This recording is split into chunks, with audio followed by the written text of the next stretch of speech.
सरकार की आर्थिक संकुचित आर्थिक दृष्टि दिखता है। कोई मौलिक नीति का कोई अभाव पूरे बजट में दिख रहा है और ऐसा लग रहा है कि केंद्र सरकार की योजनाओं को सामने रख के पूरा का पूरा बजट का फ्रेम प्रस्तुत किया गया है, क्योंकि राज्य सरकार के पास कहने को कुछ था ही नहीं।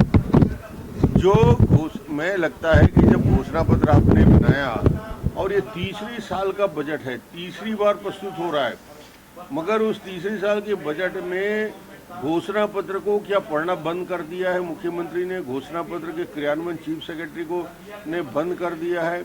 ना 2 साल के किसानों के बोनस की बात है, ना नवयुवकों के लिए 2,500 रुपया देने की बात है, ना डेवलपमेंट की बात है। मैं पूरे बजट को देख रहा था, किसान, युवा, महिला, कर्मचारियों के साथ बजट में एक प्रकार से मजाक है। 17% की जो राशि पूंजीगत व्यय में खर्च होती थी, वो घटते घटते 14% की राशि पूंजीगत व्यय में आ गया है। पहली बार ऐसा देख रहे हैं कि बजट का साइज कम हो रहा है।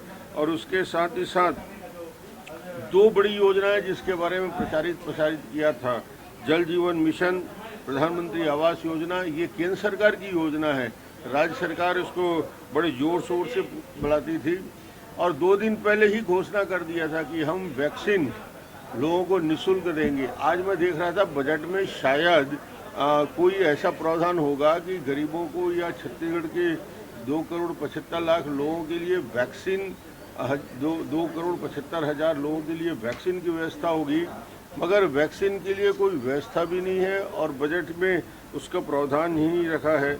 मुझे लगता है जो सबसे दुखद विषय मैं देख रहा था, प्रदेश के 30% जनजाति वर्ग रहता है।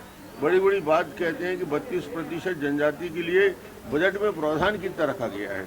मुश्किल से बजट में 170 करोड़ का प्रावधान रखा गया है। बजट का 32% हिस्सा जनजाति क्षेत्र में होना चाहिए था, उसमें भी ये कमी आई है। कुल मिला के ये बजट विकास की अड़चनों डालने वाला बजट है।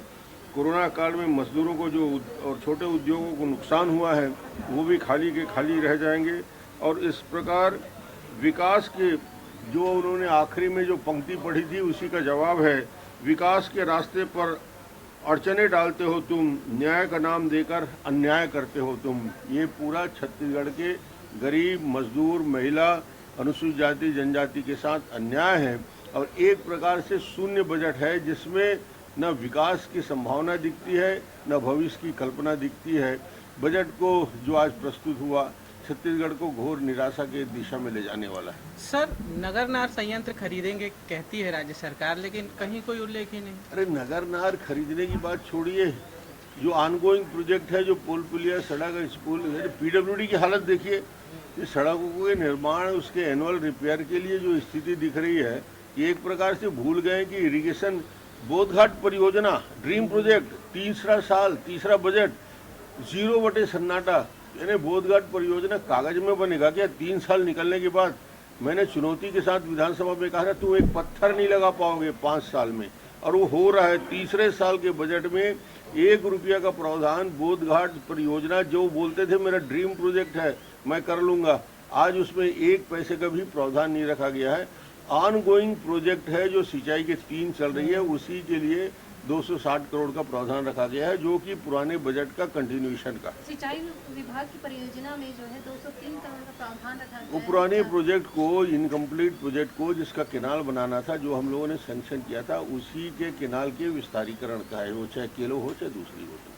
3,702 करोड़ के घाटे का बजट ही इस बार कहा गया, तो क्या है? इस बार बजट का साइज जो है छोटा हुआ है, श्रिंक हुआ है और बजट पूरी तरीके से कर्ज और ब्याज की अदायगी पे सीमित है।